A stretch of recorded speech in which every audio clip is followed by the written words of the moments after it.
రైతుల పేరుతో జరిగేటటువంటి ఉద్యమాల మీదనే లాఠీ చార్జ్ చేయడానికో లేకపోతే ఒక అటాక్ చేయడానికో ప్రభుత్వాలు భయపడతాయి. ఆ భయాన్ని అడ్డం పెట్టుకునినే దాదాపు 2 సంవత్సరాల పాటు ఢిల్లీని స్టాల్ చేశారు.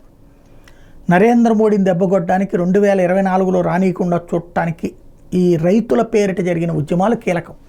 అట్లాగే అంతకుముందు జరిగినటువంటి ఎన్నికల్లో కూడా అదే కీలకం. ఎక్కువగా ఈ రైతుల పేరిట ఉద్యమాలు చేసే రాష్ట్రాలు ఏంటది? ఢిల్లీ, పంజాబ్, హర్యానా. సరే, ఢిల్లీలో రైతులు తక్కువ, ఆ పక్కన ఉంటారు హర్యానా, పంజాబ్ నుంచి వచ్చి వాళ్ళు ఢిల్లీలో కూర్చుంటుంటారు. ఇప్పుడు హర్యానాలో బీజేపీ ఉంది, పంజాబ్లో ఆమ్ ఆద్మీ పార్టీ ఉంది, ఉత్తరప్రదేశ్ రైతులు కూడా ఉంటుంటారు. ఇక్కడ ఇప్పుడు తాజాగా ఉత్తరప్రదేశ్ నుండి వస్తున్నటువంటి వాళ్ళని అక్కడ లాఠీచార్జి, బాష్పవాయు ప్రయోగం, హర్యానా నుండి వస్తున్న వాళ్ళని లాఠీచార్జ్, బాష్పవాయు ప్రయోగం. అంటే ఇదివరకు ఇట్లాంటివి జరిగితే ఏదో జరుగుతుందన్నటువంటి ఒక భయం, ఎందుకు వచ్చిన గొడవ రైతులతో అనేటటువంటి. ఇప్పుడు ఆ భయం పోయింది. ఎందుకంటే రైతుల పేరుతో రాజకీయం ఆడుతున్నారని ప్రజలు అర్థం చేసుకున్నారు.